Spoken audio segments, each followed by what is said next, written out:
ஜல்லிக்கட்டுக்கான போராட்டம் மட்டுமல்ல, இந்த ஜல்லிக்கட்டை சார்ந்து ஜல்லிக்கட்டு என்பது ஒரு தொடக்கம் தான். அதிலே எங்களுடைய மாடுகள் இருக்கிறது, ஒரு நோயற்ற ஒரு சமூகம் இருக்கிறது. அந்த அனைத்தையும் காப்பதற்கான ஒரு முழுமையான போராட்டமாக. அதாவது நாங்க இந்த போராட்டம் ஆரம்பிக்கிறது ஒரு 3 நாளைக்கு முன்னாடி தான் வந்து ஆரம்பிச்சோம். ஒரு சின்ன ஒரு பொறியோட ஆரம்பிச்சோம். டிசி பகுதி மட்டும் இல்லாம வர்ஜீனியா, மேரிலாந்து, டெலவர், பென்சில்வேனியா, இங்க ரிச்மண்ட் வர்ஜீனியா பகுதியில இருந்து, நார்த் கரோலினா, இந்த மாதிரி பல்வேறு மாகாணங்கள்ல இருந்து மக்கள் திரளா வந்துட்டு இருக்காங்க. சின்ன குழந்தையில இருந்து பெரியவங்க வரைக்கும் வந்து எல்லாரும் நாங்க வாஷிங்டனில் மெரினா அப்படின்ற மாதிரி எல்லாரும் ஒன்று சேர்ந்து பண்ணிட்டு இருக்கோம். இங்க பண்ற எல்லா இந்த போராட்டங்களும் நம்மளுடைய தமிழ்நாட்டில இருந்து அலங்காநல்லூர், வாடிவாசல், மெரினா பல்வேறு பகுதியில இருந்து போராடுற அனைத்து இளைஞர்களுக்கும் பொதுமக்களுக்கும் சமர்ப்பணமா கொடுக்கிறோம். நன்றி. இன்று அமெரிக்க தலைநகர் வாஷிங்டன் டிசியில் தமிழ் சமுதாயம் இங்கு ஒன்று கூடி நம் பாரம்பரிய விளையாட்டான, நம் மரபு விளையாட்டான ஜல்லிக்கட்டுக்கு ஆதரவாக இங்கு ஒரு மாபெரும் கூட்டம் திரண்டு இன்று நம் மெரினா பீச்சில் மாணவர்கள் ஒன்று சேர்ந்த போராட்டத்திற்கு நாங்கள் ஆதரவு தெரிவித்து கூடியுள்ளோம். இந்த சூழ்நிலையில் நம் பாரம்பரிய விளையாட்டை பாதுகாக்க நாம் உலக தமிழர்கள் அனைவரும் இங்கு ஒன்று கூடி இந்த போராட்டத்தை நடத்துவது மிகவும் மகிழ்ச்சியாக இருக்கிறது.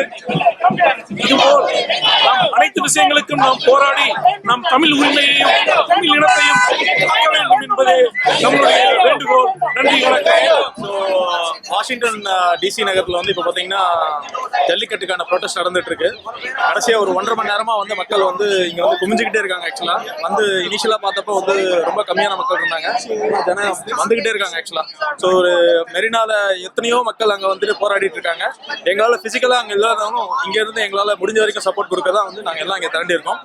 அண்ட் ஜல்லிக்கட்டு என்ன இது, ஐ மீன் 2000-3000 வருஷத்துக்கு முன்னாடியே இருக்கக்கூடிய ஒரு ஸ்போர்ட்ஸ் அது. ஆக்சுவலாக நம்மளாம் ஒன்று கிரியேட் பண்ணுறது கிடையாது. ஸ்கேட்ஸ்லேயே பெயிண்டிங்ஸ்லாம் இருக்கு. 2000-3000 இண்டஸ் வேலி சிவிலைசேஷன்லேருந்து இருக்குன்னு சொல்கிறாங்க.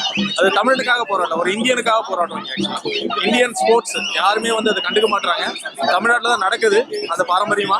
ஆனால் வந்து அந்த ஸ்போர்ட்ஸை வந்து ஏன் வந்து பேன் பண்ணணும்னு சொல்றது எங்களுக்கு வந்து ஒன்றும் புரியல. ஆக்சுவலாக அதனால தான் வந்து மக்கள் குரலை எடுத்திருக்காங்க. இந்த அரசியல்வாதிகள் சும்மா நான் நினைச்சதான் பண்ண முடியும், நாங்கள் சொல்றதான் சட்டம் அப்படின்னு சொல்ற காலம்லாம் போயிருச்சு. இப்போ வந்து மக்கள் வந்து விழி தெரிஞ்சிருக்காங்க. அதுக்கான ஒரு அறிகுறி தான் இப்போ நீங்க பாக்குறீங்க. அதுவும் நம்ம ஊர்ல இல்லாம எல்லா மக்களும், அதாவது உலகமாக்கும் இருக்கக்கூடிய இந்தியர்கள், தமிழர்கள் எல்லாரும் பாத்தீங்கன்னா இதே மாதிரி கூடி ப்ரொடெஸ்ட் பண்ணிட்டு இருக்காங்க. எங்களுடைய போராட்டத்திற்கு ஒரே ஒரு இதுதான், temporary solution cannot be accepted. அதாவது ஒரு வாட்ஸ்அப்ல ஒரு ஷேர் வந்து ஓபிஎஸ் வந்து சொல்ற மாதிரி நானே டெம்பரரி என்ன ஏன்டா பண்ணணும்னு கேக்குறீங்க, அந்த மாதிரிலாம் வந்து ஷேர் பண்ணிட்டு இருக்காங்க. ஆனா அந்த மாதிரி டெம்பரரியான பேண்டேஜுக்குலாம் நாங்க ஒத்துக்கிறதா இல்லை. எங்களுக்கு பர்மனண்டான சொல்யூஷன் வேணும். ஜல்லிக்கட்டு நீடூடி இருக்கணும். எங்களுடைய சந்ததிகள் பின்னாடி வரவங்களும் வந்து பார்க்கணும். இதுதான் எங்களுடைய கோரிக்கை. நன்றி. என்னோட பாயிண்ட் என்னன்னா, ஜல்லிக்கட்டு இப்போ பிளான் பண்ணியிருக்காங்க. கிரிக்கெட்ல வந்து நிறைய பாலிடிக்ஸ் இருக்கு, நிறைய பெட்டிங் இருக்கு. கிரிக்கெட்டை பேன் பண்ணீங்களா? கிடையாது. ஜல்லிக்கட்டை பேன் பண்ண வேணாம். அதுக்கு வந்து ரூல்ஸ் எடுத்துட்டு வாங்க, ரெகுலேஷன்ஸ் எடுத்துட்டு வாங்க. we can sit together, decide what needs to be done. அதெல்லாம் பண்ணலாம். என்ன சுமூகமான முடிவு வரணும்ன்றதை பண்ணலாம். அதை விட்டுட்டு வந்து நான் பேன் பண்றேன், ப்ரொடெஸ்ட் பண்றோன்றதெல்லாம் இல்லை.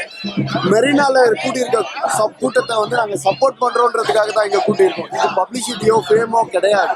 அவங்க எங்களால அங்க போய் போராட முடியாதுன்றதை தான் நாங்கள் இங்கிருந்து காமிக்கிறோம். இதுக்கும் நிறைய ஒர்க் போயிட்டு இருக்கு, பின்னாடி நிறைய சப்போர்ட் நடந்திருக்கு, பெர்மிஷன்ஸ் வாங்கியிருக்கோம், எல்லாத்தையும் வாங்கிட்டு தான் பண்ணிட்டு இருக்கோம். ரெண்டாவது வந்து யாரோ ஒரு லேடி வந்து என்னமோ தப்பா பேசினாங்க, அவங்கள அடிக்கிறதெல்லாம் வேணாம். நம்மளோட இதுதான் முக்கியம். பாயிண்ட் வந்து நம்மளுக்கு இப்போதைக்கு ஜல்லிக்கட்டு வேணும், அதுதான் பாயிண்ட். ரெண்டாவது சிங்கத்தை அடக்குறீங்களான்னு கேட்டாங்க. ஃபர்ஸ்ட் நீ வந்து ஒரு மாட்டு கண்ணுக்குட்டியை பிடிச்சி கட்டுறதுக்கு கத்துக்கும், அதுக்கப்புறம் வந்து சிங்கத்தை அடக்குறியா இல்லையான்ற கதையெல்லாம் நாங்க பாக்குறோம். நீங்க கூட்டிட்டு வந்து விடுங்க, கூட்டிட்டு வந்து விடுங்க. எங்க போய் அடக்கணும்லாம் சொல்ல தேவையில்லை. சிங்கத்தை அடக்கவும் தெரியும், சிங்கத்தை இது பண்ணவும் தெரியும். அது பிரச்சனை கிடையாது. இப்போ ஜல்லிக்கட்டு ஏன் நீ நிறுத்துறேன்னு எனக்கு சொல்லு, அப்புறம் பேசலாம். அவ்வளவு jallikattu. Thanks. But I was walking by this and want to show support for Jallikattu for the freedom struggle that you guys are asking for. I'm from Milwaukee, Wisconsin, and we should all be in the struggle for justice together. And I really appreciate it. Thanks for coming. Thank you. Thank you so much.